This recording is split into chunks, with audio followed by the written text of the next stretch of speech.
It's getting tight at the top. Right now, it's still anybody's flag. It's incredible, isn't it, the ladder? It's the best ladder we've seen at this time of the year for years. Pinch one of those top 4 spots, and I think that despite the evenness is going to be still the key to winning the flag. What a run to September we're going to have from the big boys of the competition. It's hard not to take that look towards the last 8 weeks to think how it's going to finish up. Chris Scott, welcome. Thanks, Jared. Nathan Buckley, hello. Yeah, mate. Robbo. Bucks. Have a look at the ladder with us. Okay. Obviously, you're not in the 8 at the moment in this logjam. It sets up the most thrilling finish broadly for the competition to the season. Yeah, it does. And, I mean, there's a fair gap between the 8th and 9th teams. And as you had in the intro, you know, a win or a loss here or there for those 8 in particular is going to be telling. And it would take an exceptional last 8 weeks for anyone outside of there to jump in. But you know, I suppose what you want, or what Gil was looking for, was evenness in the competition. And although you said only 5 wins had come from sides outside of the 8 against teams inside the 8, I do agree with you, Robbo. There will be, and there always is, you know, results that shape the 8 from sides outside it towards the end of every season. So the final play, and we've done this with you a couple of times this year, a thrilling finish. When you watch it, what do you see?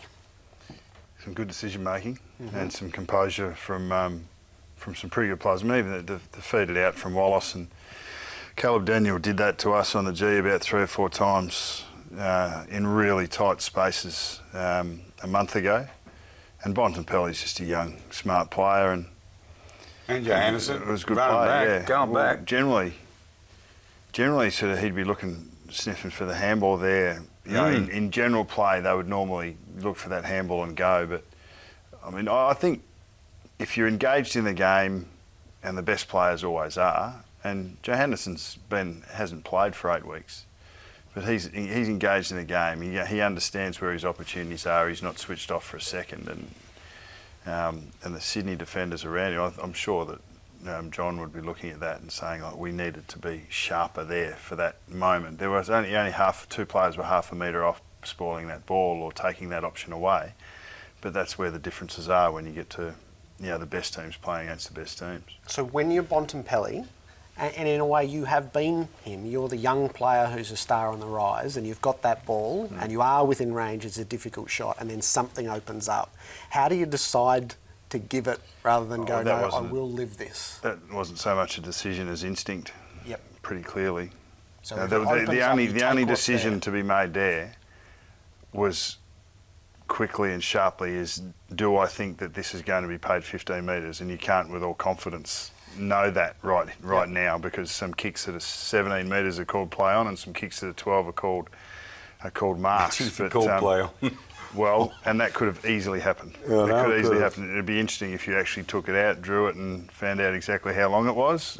But it was paid, and it was a good decision, and it was a good assessment by Bontempelli and Johannesson to run far enough away. Yep. But look, the Bulldogs would be wrapped with that little bit of play, and Sydney would be hating it. Bucks had the problem last week dealing with Cloak, Jesse White, and Mason Cox, and unfortunately for Jesse, he had to go out of the team. We're sitting in the office today saying, right, say Clark comes back, who goes? Because you can't. We think you can't play them all, so someone has to go. Does Clark come back? When he comes back, do you envision him being a stay-at-home forward, or do you envisage him being what he was probably recruited to the club to do, was forward ruck? And if he is forward ruck, you can't go with Smith and Reece Stanley. No, but we could go with 2 ruckmen and 2 tall forwards. A lot of teams go with that structure. That's not What's Shane abnormal. Kirsten? What do you call Shane Kirsten? No, he's mid-size. Yeah, he's mid-size. Yeah. But every player's slightly different. Reece Stanley's 200 centimetres, but he's as quick as anyone on our list. So is he tall and cumbersome, or is he just tall and mobile and quick? No, he's tall and mobile and quick. Match committees have that problem every week, and not just about the ones that you read about in the back page of the paper. Their selection is often tight, and it's often well considered, and I guarantee you there's midfielders that are competing for spots, and there's some that'll be in great form that'll miss out. Small forwards, small defenders, it's finding the best 22. You want it to be as hard as possible to pick your best 22 each week. A couple of incidents from the weekend. The Courtney Dempsey tackle, which broadly the football world went, well, that's not a free kick. The AFL today said it is a free kick. When you watch this, what's your immediate flinch expectation? Free kick or not? No, not. We did have a conversation. The coaches, when we were talking about the dangerous tackling, that one of the indicators would be if the tackler took the person he was tackling off the ground. But as you can see, Andrew Gaff actually jumps off the ground in that one. So I think that should be separate of that. But it's interesting when in the cold, hard light of day, the umpiring department sees it a little bit different to what you view it, or and potentially even how it reads. Yep. So that's something that I'm sure we'd all be interested to follow up on at some point. We actually had one of our VFL players tackle a Northern Blue on Saturday in a very similar manner, front on though, and the call from the umpire was too aggressive. So, and I think he meant dangerous. Yeah. Was it head high? Did he lift him? No, it was just onto his back. Was it a Mumford kind of? Similar, but there was no head contact at all. But then in the same vein, like 20 minutes later, we had Alan Tuvey tackled, arms pinned, and concussed in a dangerous tackle. So there's a reason why we've put these rules in place for the duty of care, and I suppose because they're there, we get these incidents where, well, the only reason that that's a free kick is because there's been a discussion about duty of care. So it's going to happen at times where that grey area creeps in. I think we would like to see that called as a fair tackle. Yes, which is why it is interesting that as a platform now, that's a free kick. Well, the interesting thing, I think, Jared, is that is a different case study to the ones that were presented in the pre-season. I think the players and coaches have got a good understanding that if you lift someone, turn them and sling them when their arms are pinned, that's a no-go.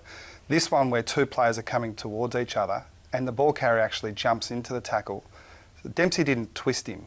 He just pushed him straight back.